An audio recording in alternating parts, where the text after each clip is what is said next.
It's perhaps more a question of what we should be aware of, other than what we should be guarding against.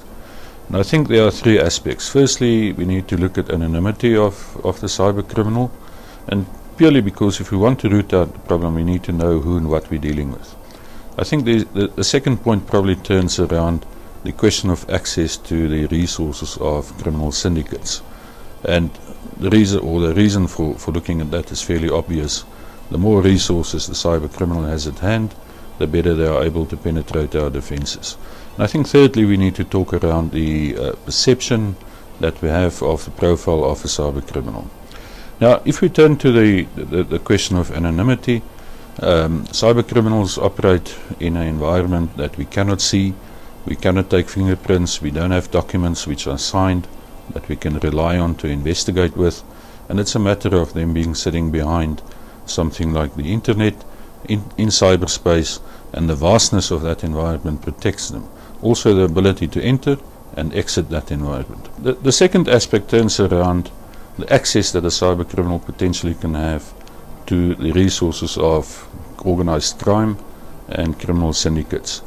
And the reason for that is quite obvious. Potentially companies can lose hundreds of millions of rand as a result of cyber crime.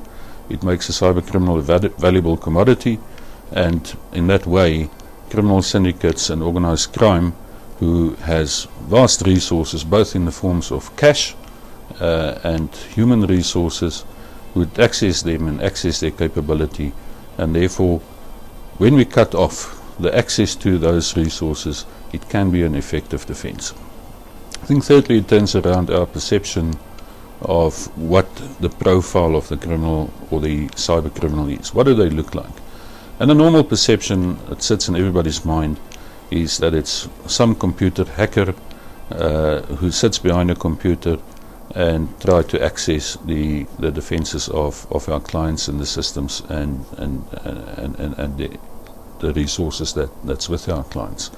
Now, it's not always true. Your typical hacker is only one part of the cyber criminal.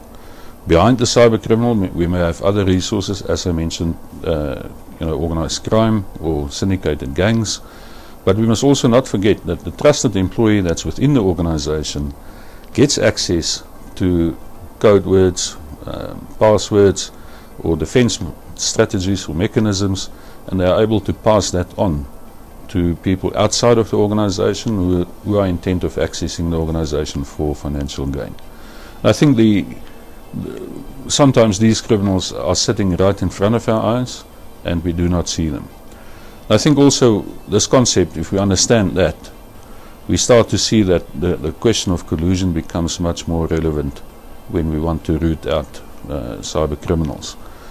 And we've seen that in the 2013 profile of a fraudster, that there's a consistent rise in collusion between criminals since 2007. And this sort of lays the foundation for what can be a credible threat to organizations by cyber criminals.